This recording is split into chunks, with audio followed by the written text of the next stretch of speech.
with that down, let's move on to our final off-the-top topic here. And that is this. The long, drawn-out drama / to the point that it became boring of will Avatar finally get overcome by Avengers Endgame ever?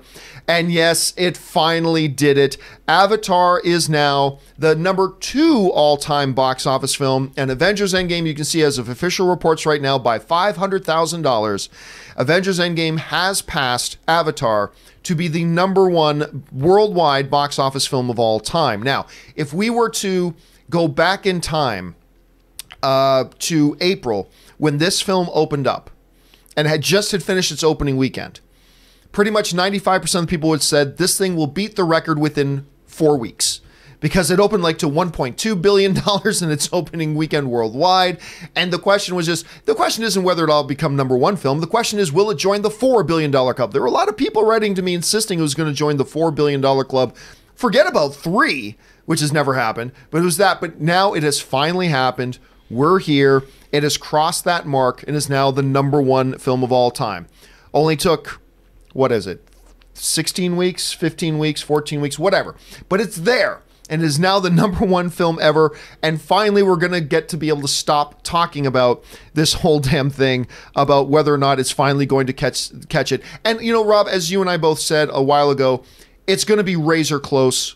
If it falls short, it'll fall short by this much. If it crosses, it'll probably ultimately cross it by this much. But Rob, now that it's happened and it's done, and it's now in our rear view mirror, what's the significance of this, of a movie like Avengers Endgame now becoming the all-time #1 film worldwide? Well, to me, I think it's just the cherry on top of a giant, beautiful cake that we've all been eating. It represents a decade of work by literally tens of thousands of people. Not just Kevin Feige and Robert Downey Jr. and Chris Hemsworth and Chris Evans and the stars of these movies, but the tens of thousands of people that worked all over the world. There's effects companies from all over the world that worked on these movies. It truly represents a shift over to the global marketplace like we've never seen before. And really, in a way, Avengers Endgame is representative of the entire planet Earth, of all mankind, John. It's all about the movie-going public around the planet. The Marvel Cinematic Universe now averages out to $1 billion a movie. If you include Spider-Man, you got 23 movies. Nothing's like this has ever been done. And you know what? These movies ultimately put smiles on people's faces. They make people feel good. They give us the kind of heroes, the people that we wish were there for us. And I think that what it does is it brings back, more than anything else, a magic to the movies. I mean, if you'll buy into superheroics and you like, as I've grown up with comic books and animation and things like this all my life, to see these movies writ large on the big screen this way, all it does is bring me joy and happiness. There's no cynicism here. It deserved to make this kind of money. It promised us one thing and it delivered. And in this day and age, you can't say that about a great many things. And we can complain and nitpick, but for the most part, I think it's pretty cool. Yeah, I mean, look, how many times has the all-time... Now, first of all, the opening weekend box office record falls at a fairly regular clip. Every year, couple of years, it gets beaten. If you take Endgame out of it for now, the all-time worldwide box office record has been beaten once in the last 12 or 13 years. It's been beaten once in the last 12 or 13 years, and that was Avatar beating Titanic. And if you got to go back even a lot further than that to say when it's been beaten twice. So now it's happened again. This is so rare. It's so rare that the all-time worldwide box office record gets beaten that you cannot help that, despite the fact that it feels like this has been a drawn-out conversation ever since April. We've been talking about this consistently. Finally, it happens. You still got to take a moment and appreciate what this has done. Not just because it's beaten the record, but understand, there's all the movies ever on the all-time list, right? And then huge gap, way up here is Avatar and Endgame. So not only do you got to appreciate the fact that it became the new #1, you got to appreciate where it sits in relation to all the other all-time films. Again, let me bring up this chart again. Like, you've got Avengers and Avatar right there. And then $100 million below that is the number 3 movie.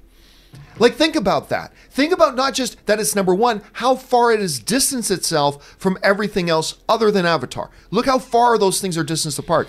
And to understand and appreciate, you got to take a moment to appreciate just how big of a deal that is. Now, of course, the conversation has now been renewed. The debate has been renewed, and I'm already seeing people talking about it online. Some people will argue, well, it doesn't really count because if you take inflation into it, you know, Avatar's still way ahead of Endgame. But you know my opinion of that. I don't think you can take inflation into it because then you got to take 20 other variables into it, and I don't think you do it. Then other people on the other side, well, Avatar had a re-release. And if you take away that re-release, it doesn't really count.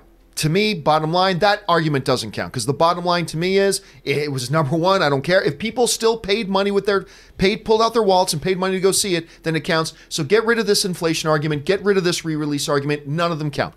The one argument that I hear people make that I have some sympathy for, I'm not saying I agree with it. I'm just saying I have a little bit of sympathy for it. The one argument, Rob, that I'll hear people make, and I think it's worth at least bringing up and discussing, is the fact that whereas Avatar was truly a movie event, it was a one-shot movie that didn't have support going into it. It was its own. It introduced its world in one movie. It fleshed out its world in one movie. It ended its story in one movie. It was a one-time movie, $2.7 billion.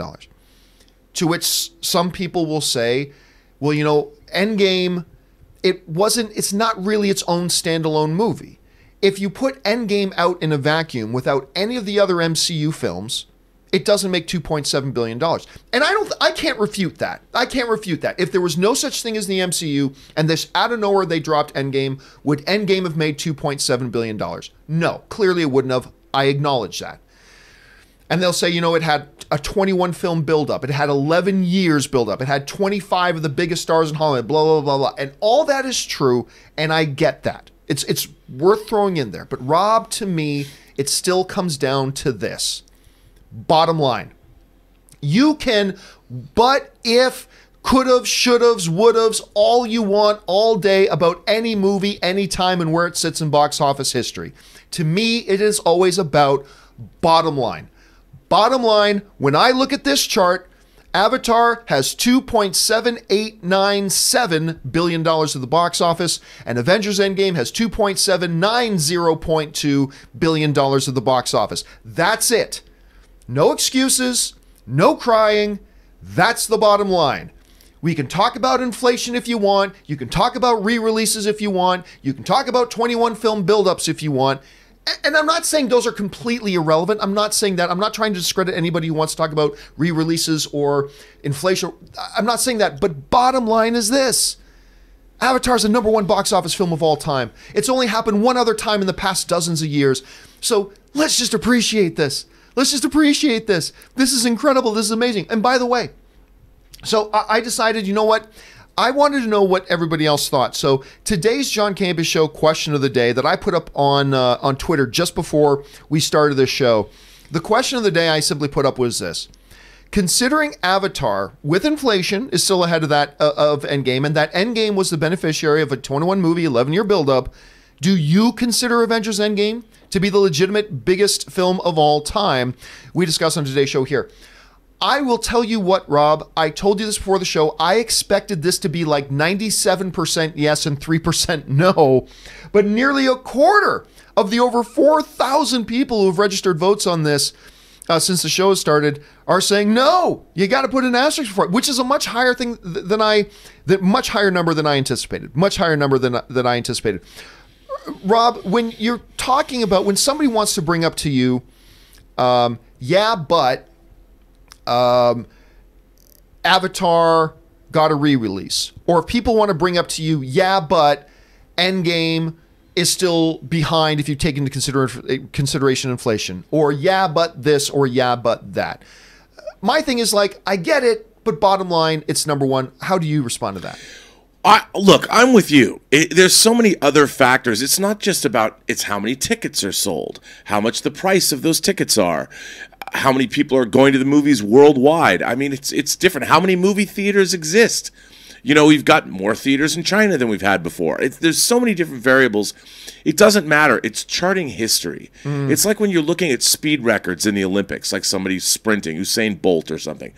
You know, we don't sit there and go, well, you know, back in the 20s, they didn't train as hard as they train now, you know. No, it's about what's happening now, because these numbers are reflective of where our culture and where our society is. And it's not just about inflation. It's about a bunch of things. And like you said, there's so many metrics. And at the end of the day, the fact that we're even charting box office numbers at all is pretty silly. And at the end of the day, the easiest way to chart is how much money did it make? Period. And if you want to dig deeper, that's fine, but just show me the money. Show me the money. Well, listen, guys, question is, what do you think about this accomplishment, this event? Avengers Endgame is now the #1 film of all time. Do you see it as a pure win? Do you think maybe there should be an asterisk there? Whatever, jump down in the comment section below and let us know your thoughts. All right.